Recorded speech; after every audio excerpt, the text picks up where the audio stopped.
നിങ്ങളുടെ ഫേവറേറ്റ് സീരിയലുകൾ ടിവിയിൽ വരുന്നതിന് മുൻപേ സൺ നെക്സ്റ്റ് ആപ്പിൽ കാണാം. ഇനി എല്ലാവർക്കും മുൻപേ കാണൂ. ഇപ്പോൾ തന്നെ സൺ നെക്സ്റ്റ് ആപ്പ് ഡൗൺലോഡ് ചെയ്ത് സബ്സ്ക്രൈബ് ചെയ്യൂ. അവൻ എഴുതി തന്നപ്പോ പറയാറുന്നില്ലേ എന്നെ കല്യാണം കഴിക്കാൻ ഇഷ്ടമല്ലാന്ന്? ആ സമയത്ത് എന്താ നാക്കിറങ്ങിപ്പോയോ? അങ്ങനെ ഇഷ്ടമല്ലാന്ന് പറഞ്ഞിരുന്നെങ്കില് സ്വത്ത് ബാലമാമന്റെ കിട്ടില്ലെന്ന് അറിയാം. അതല്ലേ കാര്യം. അവസാന നിമിഷം വരെ മിണ്ടാതിരുന്നിട്ട് താലി കെട്ടാൻ നേരം ആരോടും പറയാതെ നാട് വിട്ടു. ഇങ്ങനെയൊക്കെ ചെയ്ത നിങ്ങൾക്ക് ബാലമാമന്റെ പേര് പോലും പറയാനുള്ള യോഗ്യതയില്ല.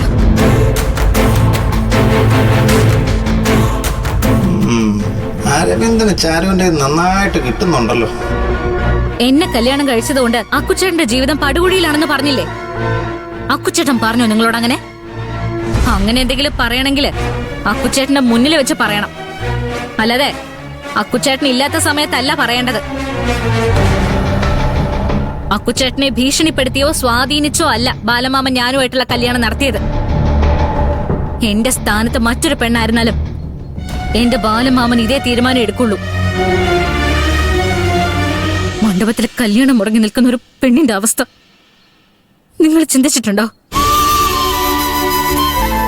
ഒരു പെണ്ണിന് നല്ല ജീവിതം ഉണ്ടാവണമെന്ന് ആഗ്രഹിച്ച ബാലമാമൻ സ്വാർത്ഥനാണോ?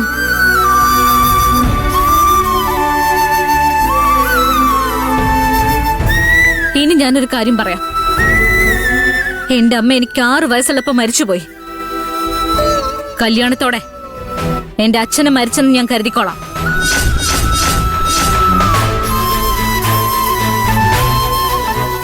എനിക്കിപ്പോ എന്റെ അച്ഛനായും അമ്മയായും ദൈവമായിട്ട് എന്റെ ബാലമാമനുണ്ട്. ഇനി ഞാൻ ജീവിക്കുകയാണെങ്കിൽ ഇവിടെ, മരിക്കുകയാണെങ്കിൽ ഇവിടെ തന്നെ ആയിരിക്കും. അക്കുച്ചേട്ടനും ബാലമാമനോ എന്റെ ലോകം.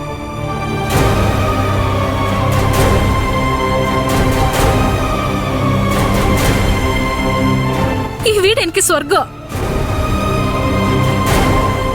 ഈ വീട്ടിൽ നിന്ന് ഞാൻ പുറത്ത് പോകുന്നെങ്കില് അതെന്റെ ശവമായിരിക്കും.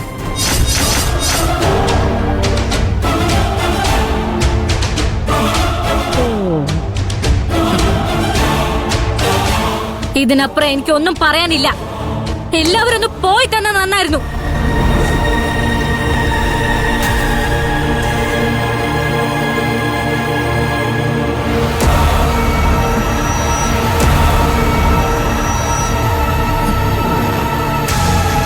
നിങ്ങളോട് രണ്ടുപേരോട് ഇനി പ്രത്യേകം പറയണം.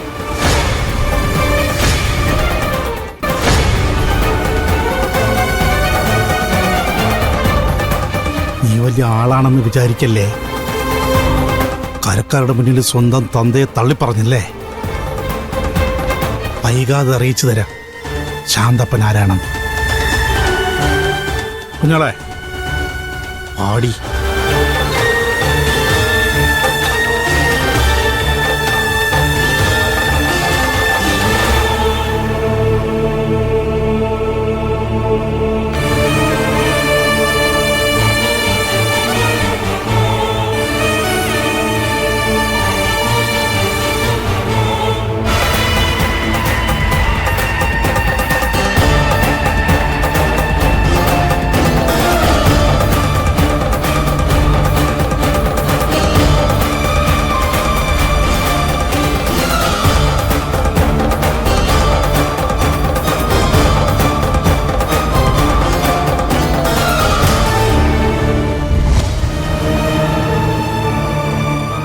എനിക്കിപ്പോ എന്റെ അച്ഛനായും അമ്മയായും ദൈവമായിട്ട് എന്റെ ബാലമാമനുണ്ട്.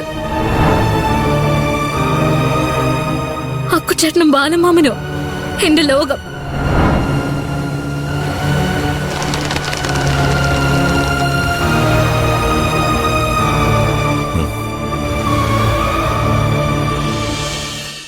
ബാല എന്താ ഇവിടെ വന്നിരിക്കുന്നേ? ഞാൻ വന്നതല്ല ഗോവിന്ദ, എന്റെ മനസ്സ് എന്നെ ഇവിടെ എത്തിച്ചതാ. ചാരുമോട് പറഞ്ഞത് കേട്ട് മനസ്സ് നിറഞ്ഞു ഗോവിന്ദ. അതാലോചിച്ച് നിൽക്കുകയായിരുന്നു. ഗോവിന്ദ, ഓ നമ്മൾ പാടത്ത് വെള്ളം പമ്പ് ചെയ്യുമ്പോ ആ വെള്ളം കുതിച്ചു ചാടുമ്പോൾ ഉണ്ടാവുന്ന ഓളം കണ്ടിട്ടില്ലേ? അതുപോലെ എന്റെ മനസ്സിലിപ്പോ ഒരു വെള്ളച്ചാട്ടം പോലെ സന്തോഷം ഇങ്ങനെ നിറഞ്ഞു പൊങ്ങുക. ഗോവിന്ദ, അരവിന്ദൻ എന്നെപ്പറ്റി പറഞ്ഞത് കേട്ടപ്പോ മനസ്സ് തകർന്നുപോയി. ഇതുവരെ ജീവിച്ചത് പാഴായിപ്പോയെന്ന് തോന്നി.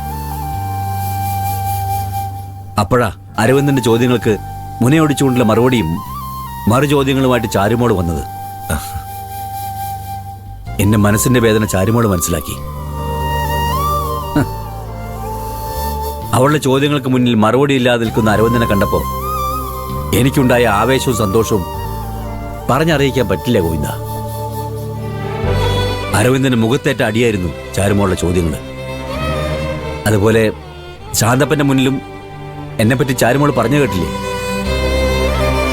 അവളെ ദൈവം എനിക്ക് തന്നത് മരുമകളായിട്ടല്ല, മകളായിട്ടാ. ചാരുമോള് ബാലന്റെ ഭാഗ്യ. അവൾ ഈ വീട്ടിലുള്ളിടത്തോളം നിനക്ക് സ്നേഹത്തിന്റെ ഒരു കുറവുണ്ടാവില്ല. അതെ ഗോവിന്ദ, അവൾക്ക് ഒരു കുറവും വരാതെ ഞാൻ നോക്കും.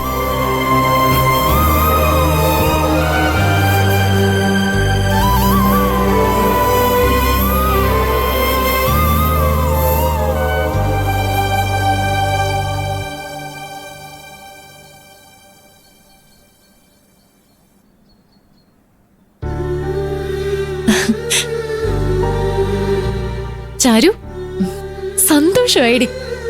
എന്താ മൃതേച്ചി? നീ കരയോഗക്കാരുടെ അച്ഛന്റെ മുമ്പിൽ വെച്ച് അവിടെ പറഞ്ഞത് കേട്ട് എനിക്ക് സന്തോഷം കൊണ്ട് ഇരിക്കാൻ പറ്റുന്നില്ല ചാരു. ഞാൻ ആരെയും വിഷമിപ്പിക്കാൻ വേണ്ടി പറഞ്ഞതല്ല മൃതേച്ചി. അമ്മായി അരവിന്ദും നീ പറഞ്ഞത് കേട്ട് തല കുനിച്ച് മിണ്ടാ നിന്നത് കണ്ടില്ലേ? അവരിത്തിരി വിഷമിച്ചാലും കുഴപ്പമില്ല. നീ പറഞ്ഞത് കേട്ട് നിന്റെ ബാലമാമന് വലിയ സന്തോഷായി. ആ മുഖത്തെ സന്തോഷവും ആവേശവും ഞാൻ കണ്ടതാ.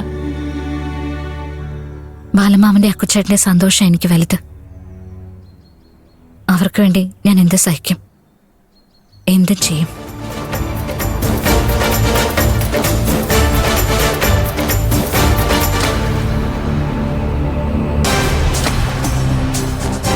നിങ്ങൾ ഇപ്പൊ വിളിച്ചു പറഞ്ഞതെല്ലാം സത്യമാണെന്ന് നിങ്ങളുടെ അമ്മയുടെ തലയിൽ കൈവച്ച് സത്യമെന്ന് പറയാമോ?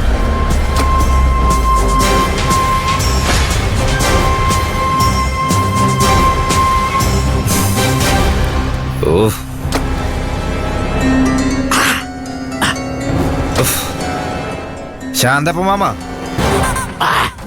ചുമ്മാ കള്ളുടിക്കാനല്ല ഞാൻ മാമനെ വിളിച്ചു വരുത്തിയത്, സംസാരിക്കാനാ.